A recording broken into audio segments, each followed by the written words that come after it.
News, giving you what you want, when you want, and how you want it. From smart devices, Alexa, what's in the news? Here's your flash briefing. Over the web, on mobile, on streaming platforms, with immersive, interactive formats, and via social media where it's more than just content, it's conversation. More ways to keep you informed and entertained whenever you want it, wherever you are, on whatever device you're using. Off today, everybody. I'm Sabrina Salas-Matanani. Chris Barnett, and join us every last Monday of the month for the after party, where we talk about news and views. Arte!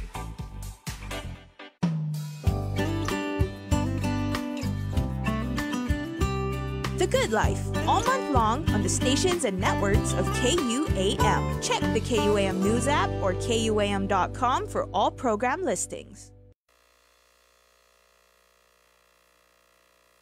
KUAM News Headlines is presented by Calvo's Insurance, serving Guam for 80 years. Matson and the Adahi Itanu program. Cars Plus, visit today during our spring sales event. IP&E, fueling excellence. McDonald's of Guam, I'm loving it, and King's Restaurant, located in Tamuning and Dededo. Always open, always local.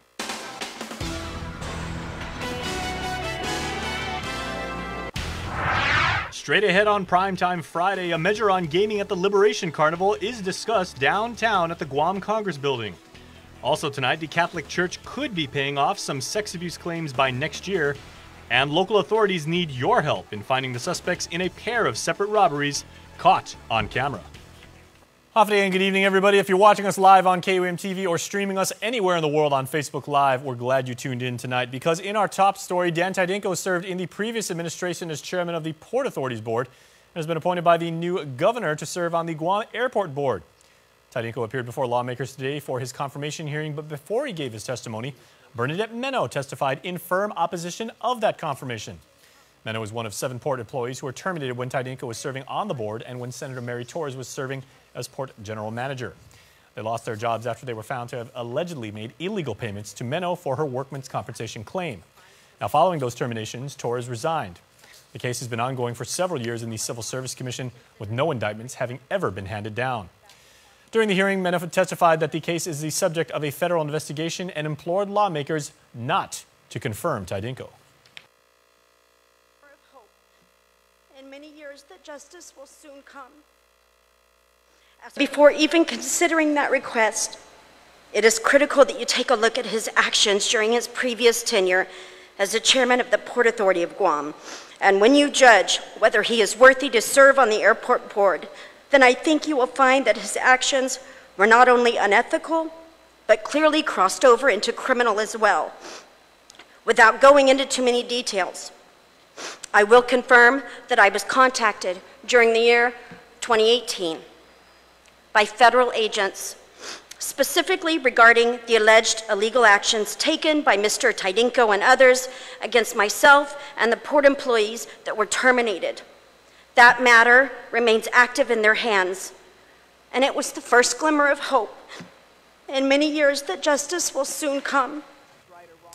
After Torres resigned, Joanne Brown took over as GM of the port, and she testified in support of Tydinko, defending his character as well as his integrity.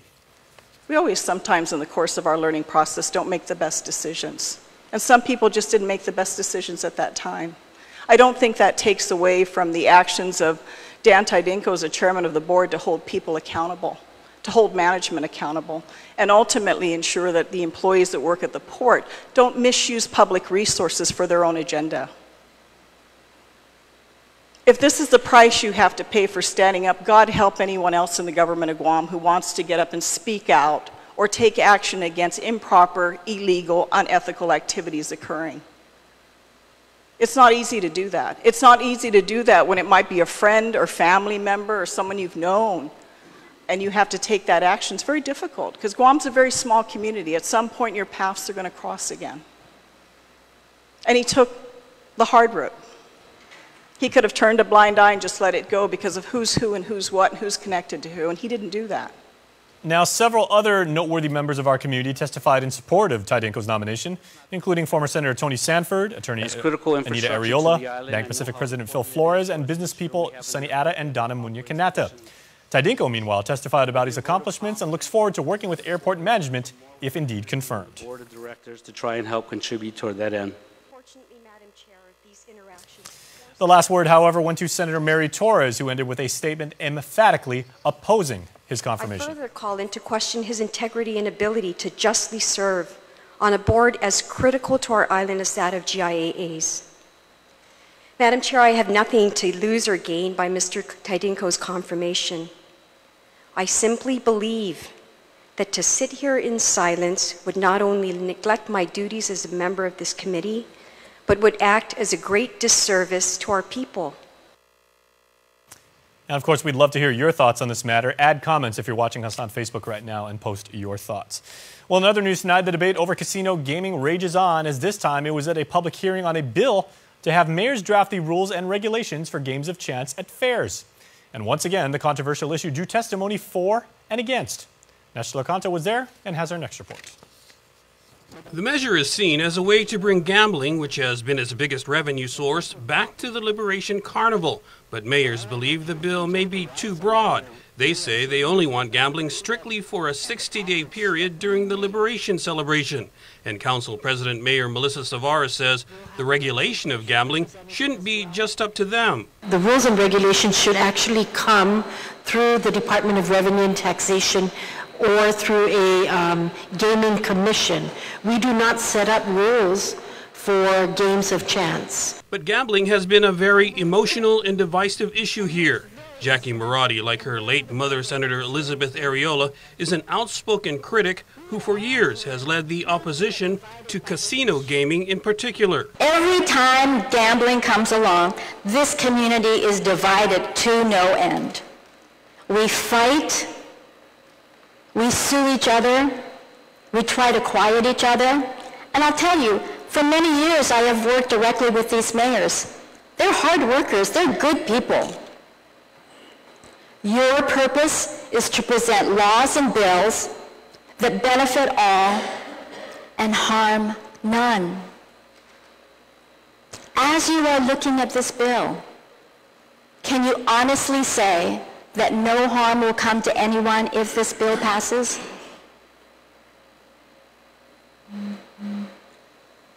But the mayors say gambling happens all the time here, some legal, others unregulated. They just want a short window for regulated gambling at the Guam Island Fair to raise money for liberation activities, especially during this special anniversary year. Agania Heights Mayor Paul McDonald. Since the Mayor's Council took over liberation, there was never been such a transparent group that have turned in the reports year after year since we've took over. We're just here to make sure that the 75th liberation festivities would be successful. For Guam's News Network, I'm Nestor Lecanto. Well, Nestor, the Archdiocese of Agana was back in federal court today for the clergy sex abuse cases, as more than 200 filed, and the complaints are growing. The Catholic Church has since filed for bankruptcy and reportedly could pay out the majority of the claims as early as the mid-2020 period. The Archdiocese is also requesting to bring on experienced insurance attorney Jim Murray and employ Bank Rome LLP. The Church told the court he is qualified for the case as he has handled clergy sex abuse cases elsewhere. The judge took the matter under advisement, and they're set to return to court at the beginning of May. Speaking of court, a hearing has been set for Jimmy Afison to plead guilty as he filed a notice of intent that he planned to do so on Thursday. On March 13th, he's scheduled to appear before a federal judge and present the facts that he plans to plead guilty to. Back in May of 2018, he was busted with almost 40 net grams of cocaine in his possession. Elsewhere, a man accused of stealing items from a Tamuning business on New Year's Eve has been caught with drugs, with Brian Gebhardt charged with possession of a Schedule II controlled substance and retail theft. Court documents state police responded to a reported retail theft in Tamuning on the last day of the year last year. The suspect allegedly took off with items valued at about $450. Police tracked down the suspect this week. He apologized for his actions and admitted to being an addict. During a search, police found a clear straw with white residue, a glass pipe, and 5 plastic bags with crystal-like substance that tested positive for methamphetamine. Also tonight, a woman has been accused of attacking another woman that she knew as Isuku Ike has been charged with home invasion, burglary, assault, and criminal trespass. Court documents state the victim told the suspect was her employee who she recently fired. The victim arrived home to find the suspect inside her home. That's when the suspect allegedly pushed the victim to the ground before punching and biting her on the back. The suspect is also accused of taking the victim's phone and $15 in coins. Police say the alleged incident was also caught on surveillance video.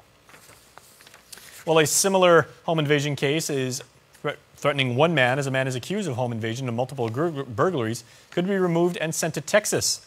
A petition for a writ of removal was filed in the District Court of Guam for Ronnie Sanchez, as in 2017 he was indicted in South Texas on 2 counts of fraud and related activity in connection with access devices. Sanchez was released earlier this month on an unsecured bond to a third-party custodian for his local case. He's set to appear in federal court for the writ of removal in April. Also tonight, police are searching for a pair of men who robbed a pair of tourists who were walking in Tumon near the Fiesta Resort. The suspects not only stole their wallets, but were caught on video footage using one of the victim's credit cards near Subway. The robbery occurred this past Wednesday with the suspects spotted in Subway just after 8 p.m. If you have any information, you're urged to call Guam Crime Stoppers, and their number is always 477-HELP. That's 477-4357. And also tonight, this next story comes from the central village of Pidi, as one of our viewers sent this video of a robbery occurring the morning at the Day by Day Mart. Now, in this clip, you can clearly see an individual throwing something at a window and then running off. He then returns with another person who climbs inside. An employee of his store runs out. The suspect who went inside then runs out with items in hand. If you have any information, once again, Guam Crime Stoppers number, always available, 477-HELP. That's 477-4357. As for us, it's time to take a quick commercial break, but we are just scratching the surface. Many more island news await you on the flip side of this break.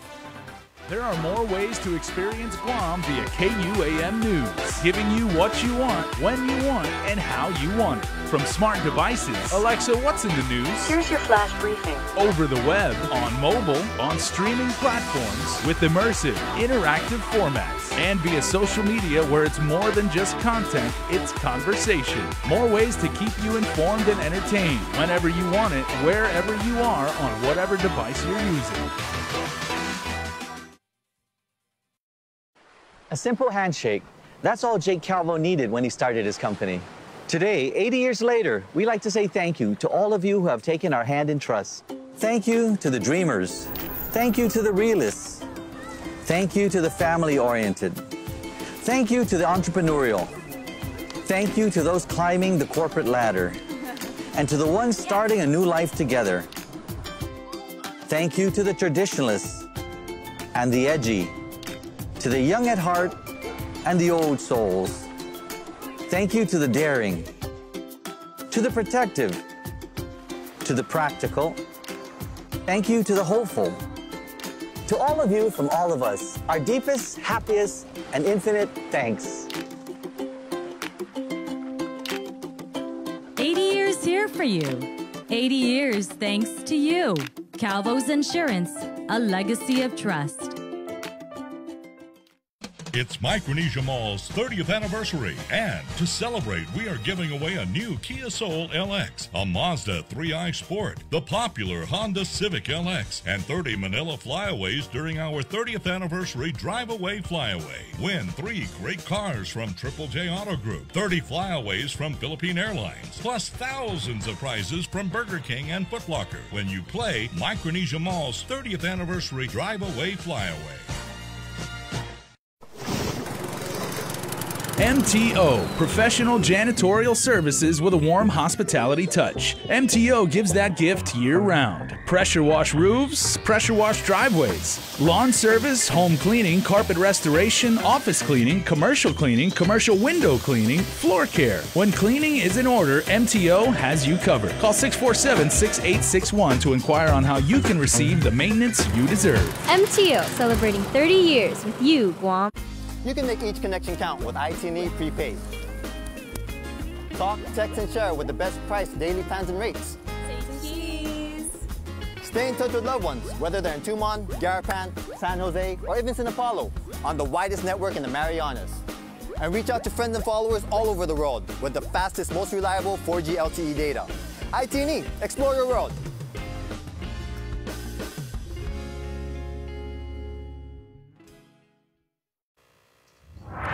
back to primetime, everybody. The governor's recent trip to the continental United States to meet with bondholders and investors came with a $22,000 price tag. Chief Executive Lulian Guerrero, Chief of Staff Tony Babalta, and First Gentleman Jeff Cook traveled to the Bay Area, New York, and Washington, D.C. The trio met with Bond Counsel in California, senior ratings personnel, and bond investors in the Big Apple, and then it was off to the Beltway for the National Governors Association winter meetings. The three racked up $13,000 better in airfare and more than $8,000 in per diem. Executive security did not accompany the three on that trip. Elsewhere tonight, it's a bill to boost the operations of the Regional Transit Authority, as one measure would hand over a 2-acre parcel within the Public Works compound in Upper Tumon to build a new facility for the Guam Regional Transit Authority. In a public hearing on the legislation, Interim Executive Manager Celestine Babalta tells KUAM News that they have the federal money to do the job.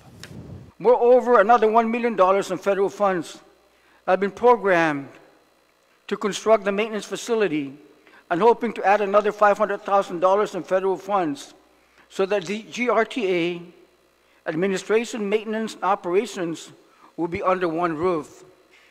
With this concept, the GRTA will be able to effectively manage the maintenance and operations of the transit agency. He went on to say with a better maintenance facility, they'll have a place to provide adequate service and repairs. He says only 11 of 23 vehicles are currently operational, with GRTA spending about $1 million for 10 new minibuses. It also plans to spend about $200,000 on a transportation management system. Babalta says the system will allow riders to make reservations, pay for rides, monitor bus schedules, and interface with mobile applications. Well, also tonight, without doubt, the most discussed feature story from yesterday's show was Senator Clint Rigel's hearing over the possible legalization of cannabis. But while the freshman policymaker was running the show downtown, it was one outspoken resident's relentless rhetoric that stole the show and ultimately got him thrown out of the Guam Congress building. So, just like critic Paul Zerzan did, you had a lot of opinions on this matter and you didn't hold back. Here's Asha Robles to break down your snark with your take.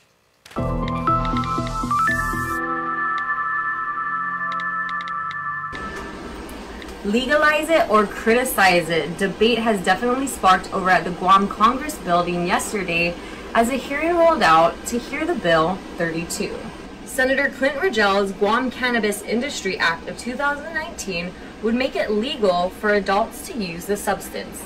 The online community had quite a few things to say after witnessing Paul Zerzan's firm opposition on the bill. It makes people stupid. That's why they call it dope. Marijuana has no medicinal value. It makes you feel good by poisoning your brain. Zerzan eventually had to be escorted out.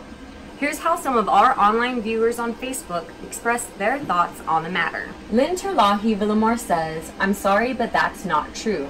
I suffer from bipolar disorder and it helps with that." And John Dazzle says, "Agree with Clint on the issue. The arguments in this clip were just stupid." And Manny Balmeo says, "Zerzan is still around trying to remain relevant. Someone get that relic from the 90s a hit and have him just relax on the beach from this point on." That's what made waves online today. We'll see you guys on Monday.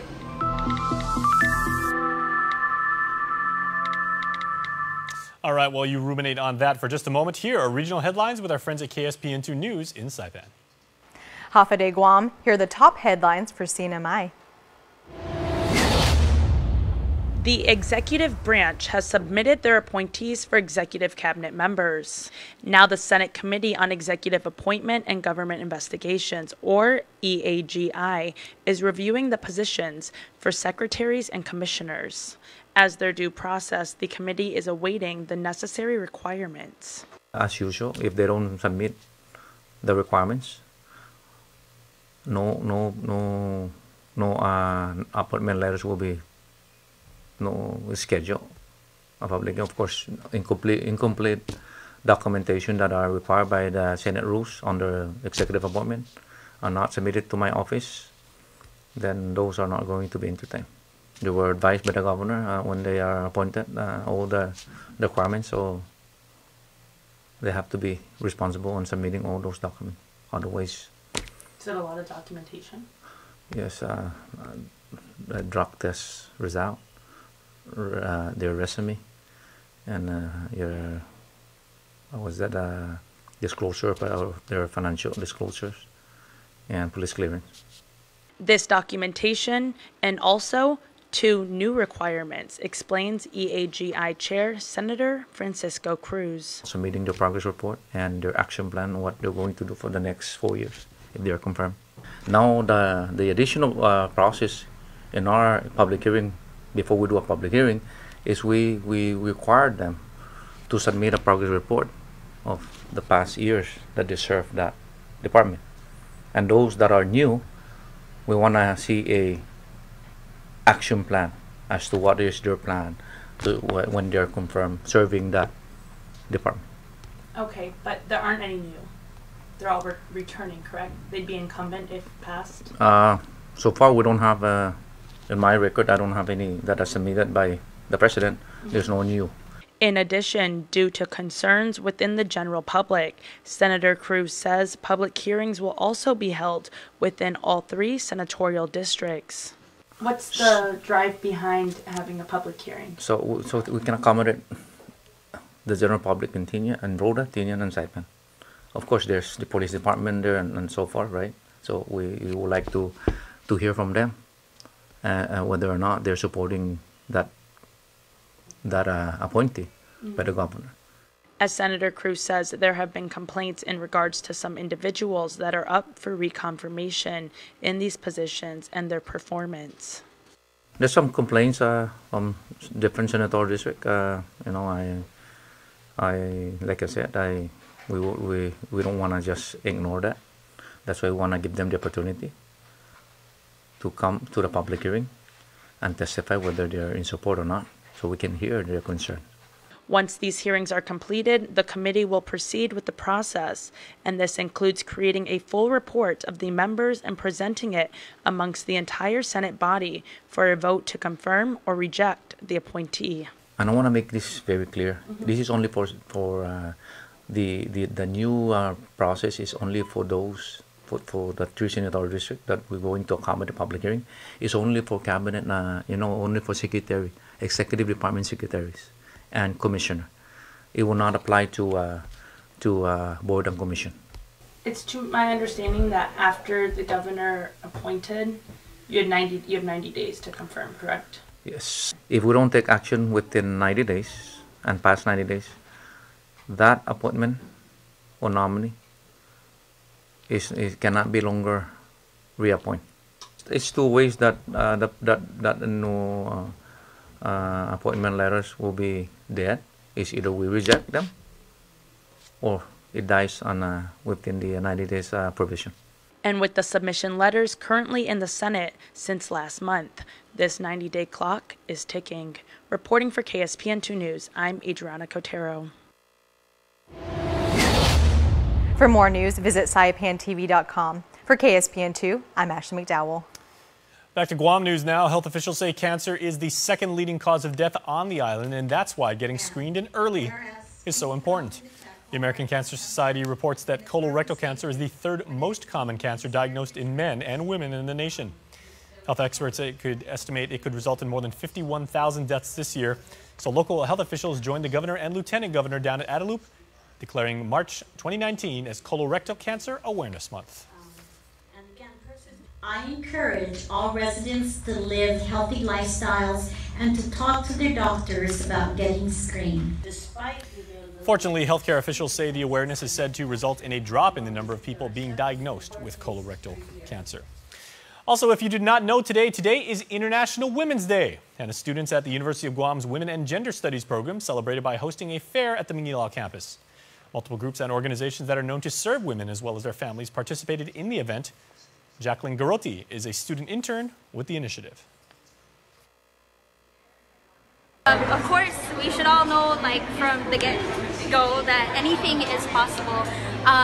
You don't have to just believe in yourself, and as long as you have a supportive community behind you, you can do anything that you can believe in. And International Women's Day is here to represent that and to make sure that it's known. So not only international communities know it, but the Guam community can be a surface of that as well. A resolution was presented by Senator Will Castro and Speaker Tina Rose Mooney Barnes to commend those involved in the event. The ceremony was also held at the Guam Congress building downtown. It included various women organizations. The resolution celebrated 2019 as Women's History Month. And also some important news for you weather watchers as the NWS issued a fire weather watch for Guam. It's in effect through late Sunday night, meaning that critical fire weather conditions may occur. Spot fires have already been observed at various locations across the island over the last few days, with outdoor burning definitely not recommended. Officials say any fires that develop may be difficult to control. Well, we have sports coming up next, but first, here's a look at what your weekend weather will be.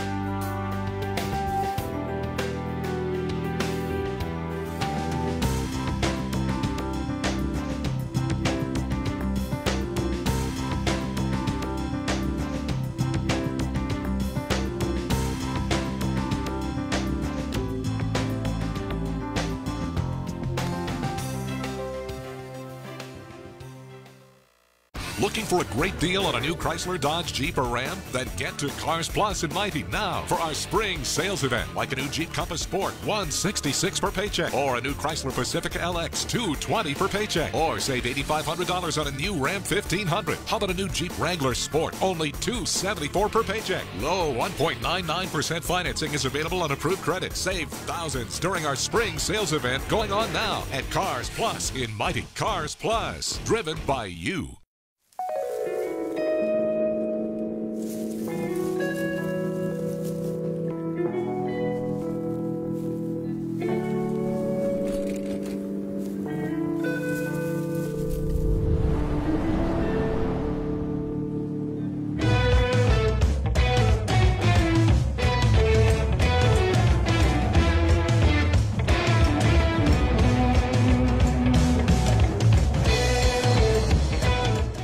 I am track winner. I'm a baller. I'm a golfer. I'm swimmer. Say neighbor. We are parents of an athlete. I am a coach. I'm a volunteer. Let me win. Can I win? Let me be brave in the attempt. Make a difference in an athlete's life. Be a part of Special Olympics Guam. Keep our dreams alive. Get involved today. KUAM Sports is presented by Triple J.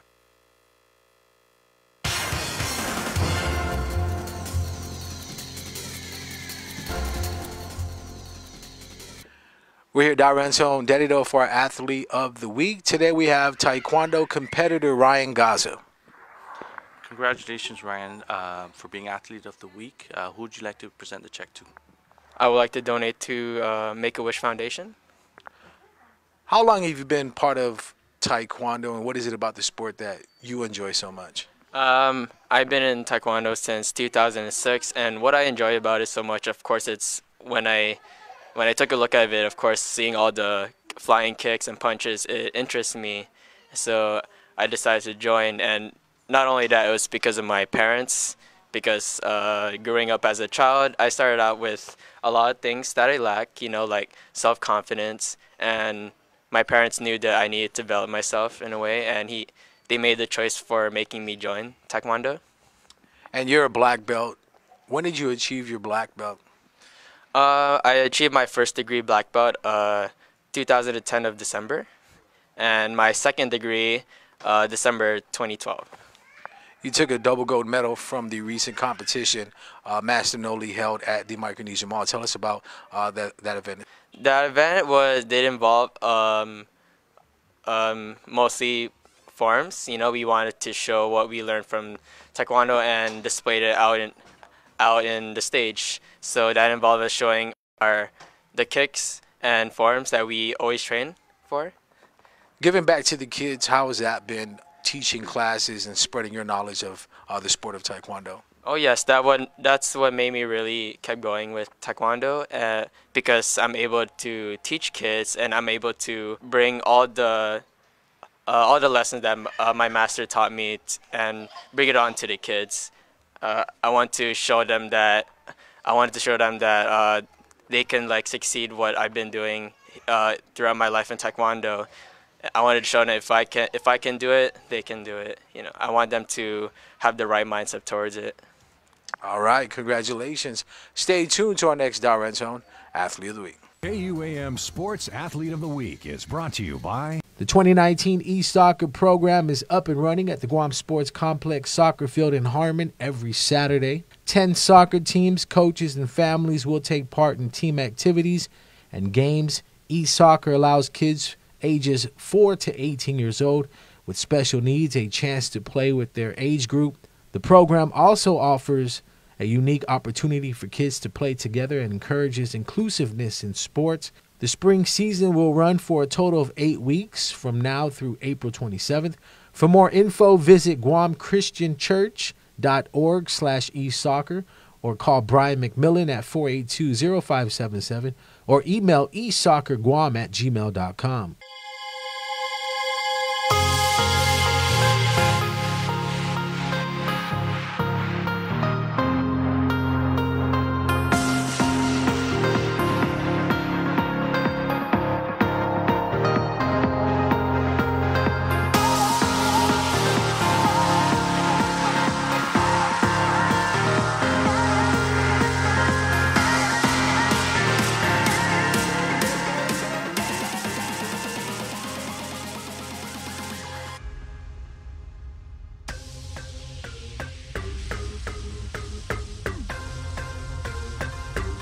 Guam is truly a majestic place with its sheer natural beauty, wealth of beaches, and culturally rich landscape. Unfortunately, Guam has a real problem with unwanted invasive species. Help us in preventing their introduction and spread. The coconut rhinoceros beetle, the little fire ant, the African snail, Siam weed. These are just a few of the numerous invasives on Guam. Follow proper custom procedures when bringing plants and animals into Guam. Help protect Guam. Tell your family and friends about invasive species. To report invasive species, call 475-PEST. We are the Half Day Pledge Kids. What's the Half Day Pledge? It's a promise to share a Half Day spirit and to protect our culture. Like saying Happy Day! Home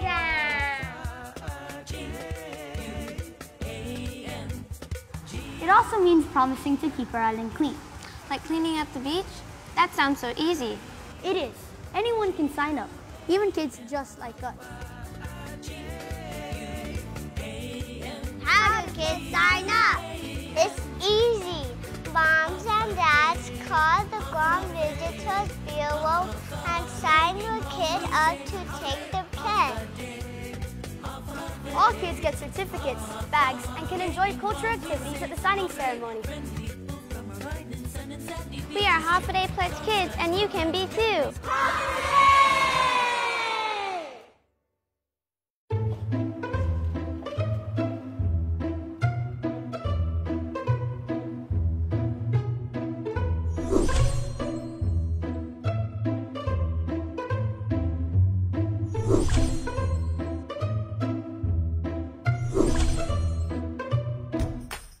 Introducing Triple J's Online Shopper, the new, faster, easier way to purchase your next vehicle.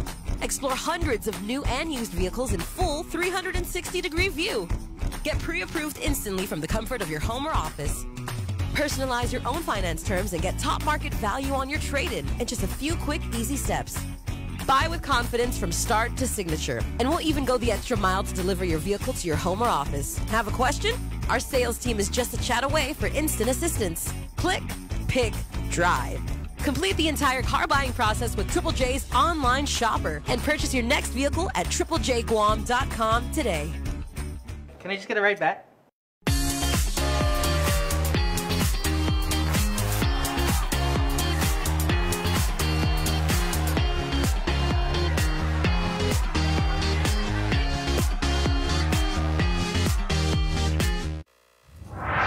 Of course, everybody, it is awards season, so I have this week's Cold Stone Creamery birthday shout-outs winner of a free ice cream cake right here. But first, let's get to tonight's celebrants.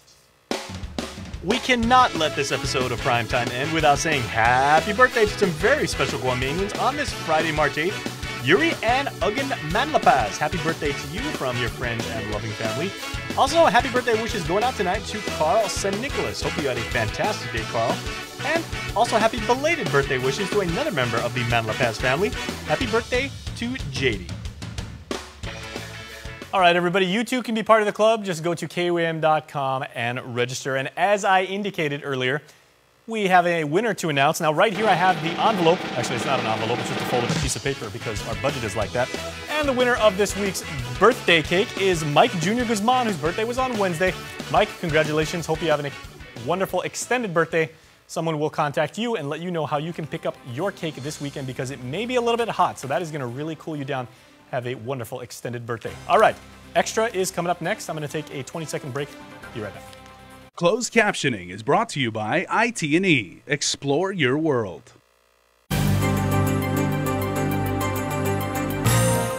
Half day, everybody, and welcome to KUAM News Extra. I'm Jason Salas, and as is our tradition here throughout the month of March, on Wednesdays and Fridays this entire month, we're going to be profiling amazing women on our island, sharing their stories with you about their strength and about their wisdom. And tonight, from the Hyatt Regency, we have the lovely and very learned Sophia Chu.